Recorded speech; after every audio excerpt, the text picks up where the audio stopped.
Inside the opulent chambers of the royal palace, Princess Amara reigns supreme, attended by a legion of servants catering to her every desire, illustrating a life of unparalleled privilege. Her dismissive gestures and imperious tone reveal a spoiled nature, untouched by empathy or concern for the world beyond her gilded cage. In her dealings with advisors, Princess Amara betrays a profound disinterest in the kingdom affairs, highlighting a detachment from her royal responsibilities. Princess Amara, draped in regal finery, hesitantly enters the bustling village market, her senses assailed by the earthy smells and threadbare sights. Her privileged world clashes violently with the harsh realities of her kingdom, as gaunt faces and calloused hands fill her gaze. The princess' eyes dart around, taking in the poverty and hardship that surrounds her. Unbeknownst to her, a chance encounter is about to challenge everything she believes.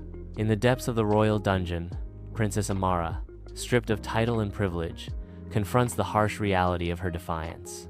Isolation becomes a crucible, forcing Amara to confront the shadows of her selfishness and the weight of her past. As the cold stone whispers tales of consequence, a flicker of understanding dawns within Amara, igniting a yearning for redemption. Beneath the relentless sun, Amara, once a figure of scorn, now weathers the storm of physical labor, each aching muscle a stark reminder of her past disdain. From the depths of hardship, a seed of respect sprouts within Amara, nurtured by the resilience and unyielding spirit of those she once overlooked. Amidst the shared laughter and simple acts of kindness, Amara discovers an unexpected wellspring of joy, her heart softening with each passing day.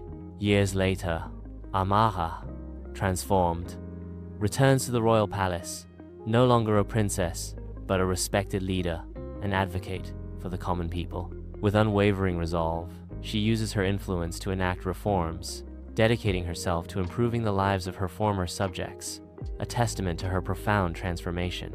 Amara's commitment to serving others shines brightly as she walks through the palace, engaging with the people and embodying hope and change.